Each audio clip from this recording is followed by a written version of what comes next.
Hi, so my name's Tim Baldwin. I probably need a mic. I have a mic. Okay, how many of you have used a computer today? Hands up. I suspect we have some people who either live in mud huts or do not quite tell the truth. They're ubiquitous, right? We use them on a daily basis for just about everything we do, even if we don't think about it consciously. Who's ever built a piece of software, though? Hands up. Okay, so we're sort of in a situation where we've created a class of users. You are slaves to those who built software for you and to the particular functionalities that people have created for you. What computing is about is building the software, actually empowering you to do the basic data analytics or putting together something that allows people to do things that they otherwise couldn't do. So that, when you think IT, don't think the person who fixes your printer, think the person who creates some new thing which didn't exist before. It happens to exist on a computer, but it's a new functionality which is available potentially throughout the world to everyone.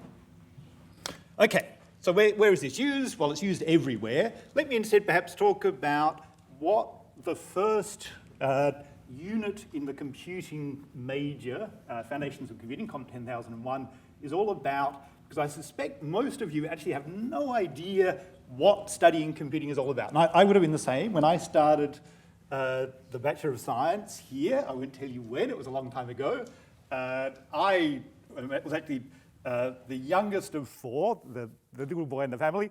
I had two older brothers who were computer scientists and swore black and blue that I would not be a computer scientist. I'm sure that the youngest in the family can relate to that one. I had to be different somehow.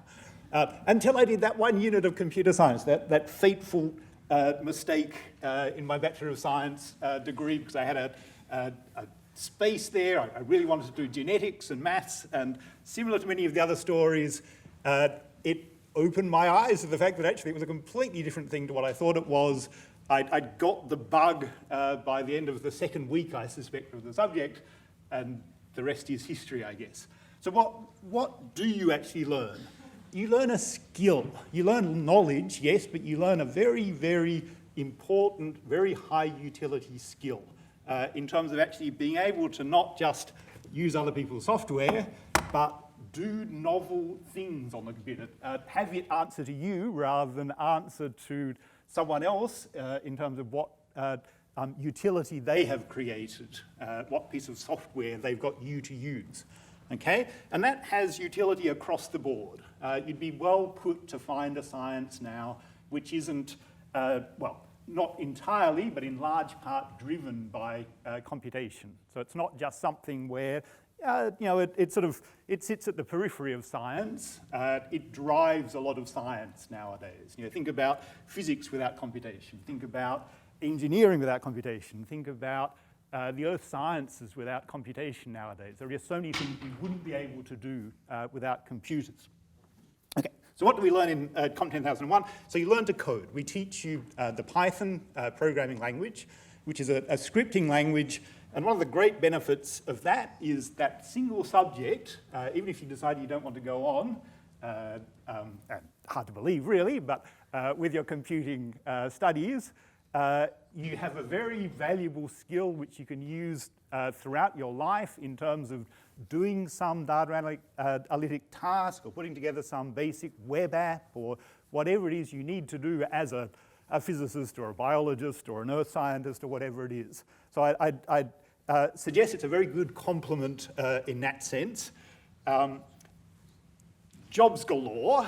The IT industry is massive, of course, and the skills shortage is crazily large at the moment, so it's very much CVable and a very employable skill that you come out the other end with.